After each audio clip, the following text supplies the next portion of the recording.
Struggling with snoring or restless nights? The Dream Station CPAP might be the sleep solution. The humidifier chamber has 3 fill lines: minimum, medium, and maximum.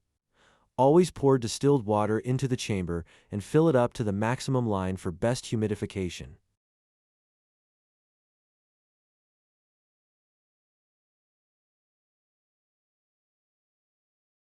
Do not exceed the max line to avoid leakage and damage.